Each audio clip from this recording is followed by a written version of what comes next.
বন্ধুরা, সিসিটিভির ফুটেজ দেখে এবার বর্ষার পর্দা ফাঁস করল কৃষাণ। হ্যাঁ বন্ধুরা, এমনটাই দেখতে পাবো আমরা চিরসখা সিরিয়ালের আগামী পর্বে। দীর্ঘদিন ধরে চলতে থাকা ভুল বোঝাবুঝি ও ষড়যন্ত্রের জাল অবশেষে ভেঙে গেল যখন সিসিটিভির ফুটেজ সামনে এনে বর্ষার আসল মুখ সবাইকে দেখিয়ে দিল কৃষাণ। গল্পের শুরু থেকেই বর্ষা খুব কৌশলে মিঠির বিরুদ্ধে চক্রান্ত করে আসছিল।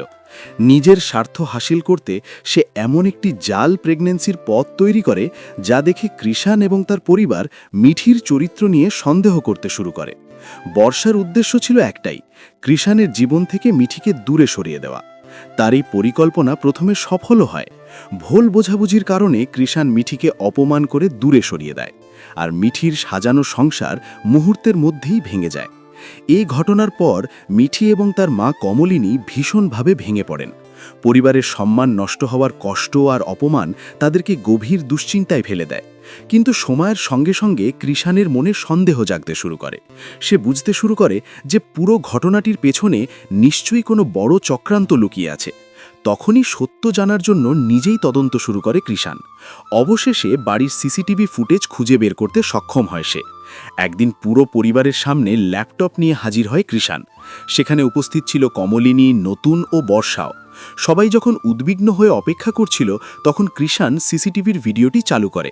ভিডিওতে স্পষ্ট দেখা যায় বর্ষা চুপি চুপি একটি খাম বদল করছে এবং সেই খামের মাধ্যমেই জাল রিপোর্ট পাঠানোর ব্যবস্থা করছে। সিসিটিভির এই অকাট্য প্রমাণ সামনে আসতেই বর্ষার সমস্ত মিথ্যা ভেঙে পড়ে।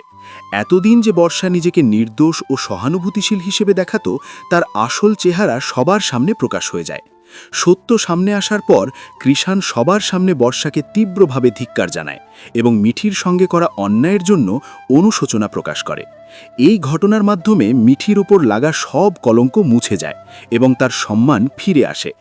এই পর্বটি দর্শকদের মনে দারুণ উত্তেজনা তৈরি করেছে, কারণ সিসিটিভির ফুটেজ দেখে বর্ষার পর্দা ফাঁস করে সত্যকে সামনে এনে দিয়েছে কৃষাণ।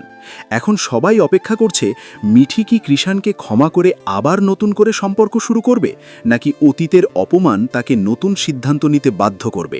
কমেন্ট করে জানাও তোমাদের মতামত। ধন্যবাদ।